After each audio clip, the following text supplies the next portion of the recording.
সালামু আলাইকুম।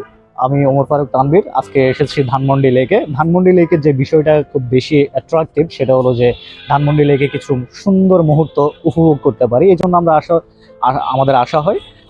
বিশেষ করে আমরা সারাদিনের যে ব্যস্ততা, এই ব্যস্ততা শেষে আমরা কিছুটা সময় উপভোগ করার জন্য, কিছুটা সময় একান্তে কাটানোর জন্য আমরা এই পার্কে আসি। কেউ কেউ কাপলরা আসে যারা হলো যে দিনের শেষে নিজের প্রিয়জনকে নিয়ে একটু সুন্দর মুহূর্ত কাটানোর জন্য আসে।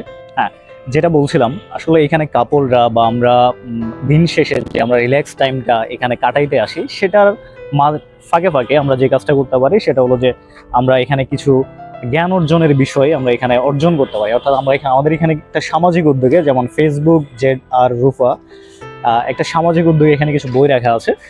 এই বইগুলো হলো যে আমরা পড়তে পারি। তো দর্শক, চলুন আমরা একটু দেখি যে এখানে কি কি বই রাখা হয় বা আমরা কি কি বই এখান থেকে পেতে পারি বা কিভাবে আমরা কি বইগুলো পড়তে পারি। যেমন আমরা প্রথমে একটা বিষয় দেখাই, এখানে যেটা লেখা আছে, এখান থেকে বই পড়ুন, পড়া হলে যত্ন করে বুক কেসে রেখে দিন, বই বাড়িতে নেওয়া যাবে না।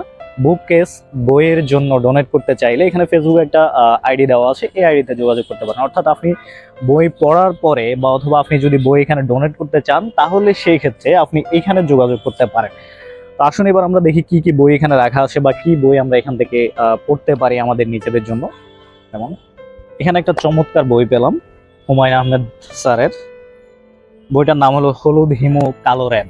তো আসুন দেখি বইটা। এ হলো বইটা। বইটা আমরা একটু পড়ি ভিতরে কন্টেন্ট গুলো। যদিও এই বইটা আসলে এখন আমার পক্ষে সম্ভব পড়ে দেখানো সম্ভব না, তারপর আপনাদেরকে দেখাচ্ছি। এই বইটা পাইতে পারেন।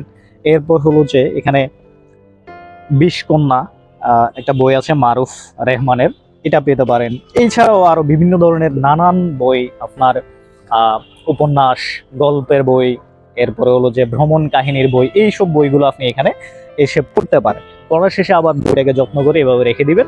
এরপরে যদি আপনার মনে হয় যে না, আপনার কাছে কিছু অতিরিক্ত এক্সট্রা বই থাকে, সে বইগুলোকে আপনি এখানে ডোনেট করে দিতে পারেন।